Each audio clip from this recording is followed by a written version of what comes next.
E o número que eu escrevi na época foi 1 milhão. Porque era o que eu Aham. queria ter, né? Era o objetivo de número redondo mais próximo, assim. E quando eu falei, né, pra Malu quanto eu queria, meu número era maior que o dela, inclusive. Sim. Aí logo depois o palestrante ele falou uma frase que tá no livro aqui. Se um carvalho de 30 metros tivesse a mente de um ser humano, ele cresceria apenas 3 metros. É verdade. Porque ele ia pensar, ah, não, já tá bom com 3 metros, nunca iria até 30. Eles começaram a falar, você tem que crescer o máximo que você puder crescer. E é incrível quando você fala, você foi em 2017, foi em 2016. A gente pega, né, 5 anos depois, no meu caso, 4 no teu, esses números hoje ficaram pequenos pra gente. É, É até um conceito que ele bota aqui no livro, termostato financeiro. Ele sim. fala que cada pessoa tem um termostato.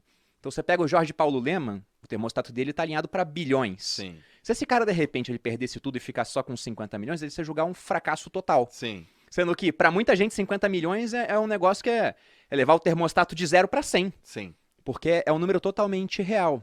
Então lá eu vi, eu tenho que reajustar meu termostato financeiro, porque para chegar a 1 milhão, bastava continuar fazendo o que eu já estava fazendo. Não estava tão longe assim mais naquela época. Eu já tinha uma certa previsibilidade de que não ia demorar tanto tempo. Com rendimento, né, com investimento. Agora, para ter números maiores, não era só melhorar aquele processo, era fazer algo novo. Então, quando o meu termostato mudou, que eu falei, vamos fazer uma coisa nova, vou fazer palestra. Então, Aham. foi ali naquele evento. Então, cara, pra você foi um livro barra evento de mudança, de transformação, de... Cara, esticou tua mente mesmo. Foi. O Mudança de livro, mindset. lá em 2007, foi muito bom, porque ele não fala em como investir. Mas ele já te dá uma sugestão de orçamento, já fala que você tem que investir. Tem um arquivo de riqueza onde ele diz que os ricos administram bem o dinheiro, Sim. as pessoas de mentalidade pobre não, que os ricos colocam dinheiro para trabalhar duro para eles, enquanto a pessoa de mentalidade Sim. pobre trabalha duro pelo dinheiro. Então aquilo mexeu com a minha cabeça. Eu falei, tô no caminho certo. Certo. E em 2016 foi uma outra chave que mudou, que foi, olha, só de poupar parte do salário e fazer coisinhas pequenas não vai dar certo. Precisamos de alguma coisa maior, de uma big Sim. idea. Aí Sim. veio a questão das palestras. Porra, animal, cara. Muito bom.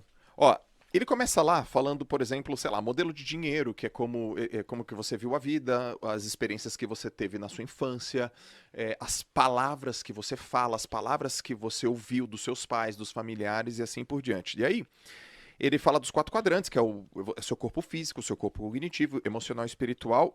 E ele dá meio que uma formulazinha, né? Que é assim, ó, pensamento gera sentimento, sentimento gera atitude, atitude gera resultado. É muito claro isso no treinamento. Ele começa o livro também falando assim, ó. Não sei se você lembra dessa parte. No dia que você entrar no restaurante, pedir uma comida e não olhar o preço, você tá no caminho certo. Cara, eu usei isso. Ele até proíbe pedir frango nesses dias, É porque é mais verdade, é barato o verdade, frango. é verdade. Eu usei isso. Eu morava na Praia Grande. Eu e a Lalas. Era 2017. E aí tinha uma casa de comida italiana, massa. Eu bebi. Não, então eu já não bebia. Então foi antes, cara. Não, então eu já não lembro mais. Eu já não bebia. Eu parei de beber em 2016. Mas acho que foi 2017, porque foi quando eu li o livro e tal. 16 para 17. E eu lembro que a gente foi no restaurante e eu falei, ah, vamos pedir. E não olha quanto custa. E a gente, eu não lembro quanto a gente pagou, porque já que eu não olhei o preço, também não lembro quanto eu paguei.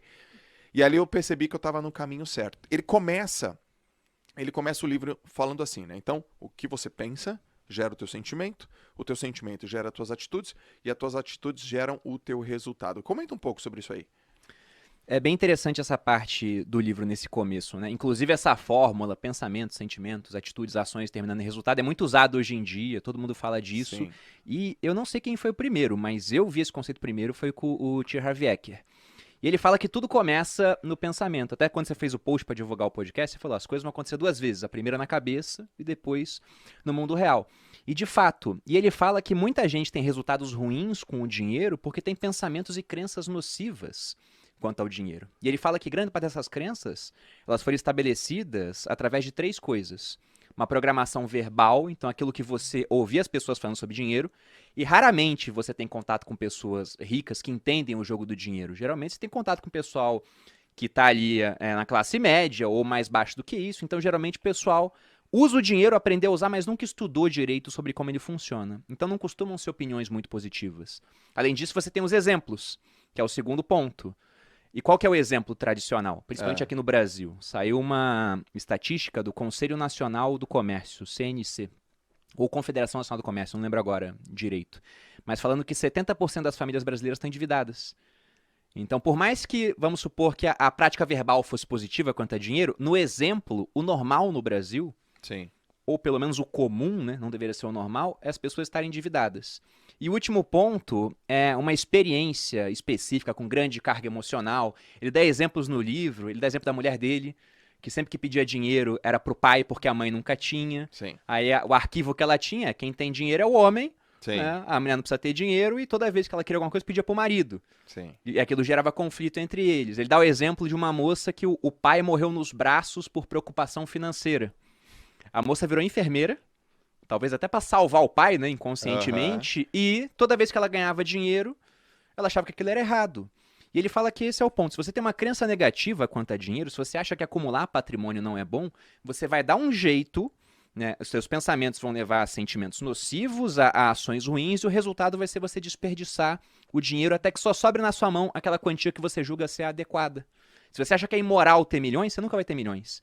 Se por acidente a vida te der alguns milhões, o cara ganha na Mega Sena, ele tende a gastar tudo até que só sobre o dinheiro que ele julga adequado. Sim. E é o que acontece mesmo. Historicamente, você pega pessoas que ganharam na loteria, a maioria, em 5 anos, está de volta à situação inicial. Sendo que às vezes é dinheiro que você pensa assim, meu Deus, é tanto dinheiro, como é que o cara consegue gastar? Sim. Eu lembro que uma vez, tem tempo já, mas saiu na Record, uma entrevista com um cara que ganhou um prêmio da loteria gigantesco, antes do Plano Real também. E o cara, ele gastou tudo. Uma parte a inflação pegou, né? Inflação muito grande naquela época, mas ele contando a história dele, ele saía e pagava a conta pra todo mundo no restaurante. Ele não lavava roupa. Ele comprava roupa, sujava e jogava fora. O carro dava um problema, só tinha que trocar óleo aos 10 mil. Ele andava até os 30, o óleo virava uma graxa, fundia o motor. Ah, tá bom, deixa o carro aí. Então o cara, ele desperdiçou tanto dinheiro que no final ele ficou sem nada.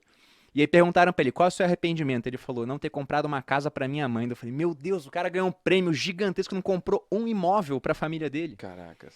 Então é esse o ponto, né? Ele fala, se você não tem crenças alinhadas, você nunca vai conseguir acumular patrimônio. E aí ele fala pra você identificar esse teu modelo de dinheiro. Porque esse seu modelo não é seu. Ele só foi passado pra você. Então o ponto é que você não é uma gravação, que ele diz. Você é o gravador. Se essa gravação não tá boa, você deleta e grava uma nova. Perfeito. E aí o que ele tenta fazer é colocar os arquivos bons no lugar dos arquivos ruins. Perfeito